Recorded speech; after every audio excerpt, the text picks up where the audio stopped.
Hello everyone, অনেকদিন পরে আবার একটু ভিডিও নিয়ে আসলাম। আজকে রাতের খাবারে বানিয়েছি চিকেন কষা, সাথে টমেটোর চাটনি, আর ছিল কড়াইশুঁটি কচুরি। আমি এটা আজকে ফার্স্ট টাইম বানালাম, অবশ্য জানি না কেমন হয়েছে। আমি ভিডিও দেখে দেখে ইন্ডিয়ান একটি চ্যানেলের তারপরে বানিয়েছি। তো আমার হাজব্যান্ডকে খেতে দিয়েছি, দেখি ও কী বলে। চলে আসো, তাকে দিয়ে রেখেছি, সে আসছে। তো দেখি কে কী বলে। এটাকে যে মটরশুঁটি আছে না, মটরশুঁটির ডালটাকে আমি ব্লেন্ডার করে দেন এটার সাথে মিক্সড করে গ্রিন কালার হয়ে গেছে এই জন্য মিক্স করার কারণে। তো এটাকে ইন্ডিয়ান ভাষায় বলা হয় কড়াইশুঁটির কচুরি, তো আমি এই জন্যই বলেছি। আচ্ছা, ও বলুক খেয়ে কেমন হয়েছে। না, খেয়ে বলো তোমার পছন্দের খাবার, মানে লুচি এটাকে বলা হয়। হ্যাঁ, কালারটাই আলাদা। Green colour.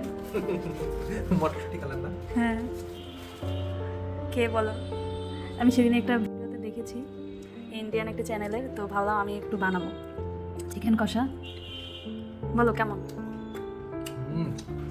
সেই সেই লুচির মতো নাকি এক্সট্রা কোনো স্বাদ আছে? লুচির মতোই লাগছে। এক্সট্রা কোনো স্বাদ পাওয়া যায়? এটা খুব একটা পাচ্ছি বলে মনে হচ্ছে না। তাহলে ওরা কড়াইশুঁটি কচুরি কেন বলা হয়?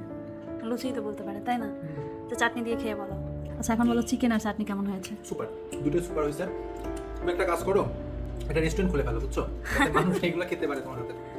আচ্ছা ঠিক আছে, আপনারাও বানিয়ে খাবেন আর খেয়ে বলবেন কেমন লাগছে, আর আমার ভিডিওটি কেমন লাগছে সেটা আমাকে অবশ্যই বলবেন। ভালো থাকবেন সবাই, বাই।